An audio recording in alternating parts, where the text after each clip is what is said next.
చెప్పటమే కాదు, మనుషుడు బయట పడలేని సమస్యలు ఈ రెండే కాదు, చాలా ఉన్నాయి. కాబట్టి ఒకటైతే నిజం, శ్రమానుభవం అనేది తగలకుండా ఒకడు దేవుణ్ణి వెతకడం అనేది మాకు కష్టం సార్. అదంత ఈజీ అయిన పని కాదు. సెగ తగిలితేనే లైన్లోకి వచ్చేది, మోకాళ్ళు వంగేది. సెగ తగలకపోతే అంత పై పైన తిరుగుతూ ఉంటారు. మానవ నైజం అది.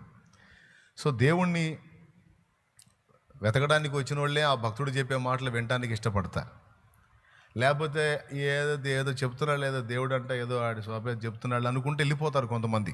ఇప్పుడు నేను చెప్తున్నా కూడా కొంతమంది ఏ సెగ లేనోళ్ళు, ఏ నొప్పి లేనోళ్ళు, హ్యాపీగా లైఫ్ ఉన్నోళ్ళు వినరు.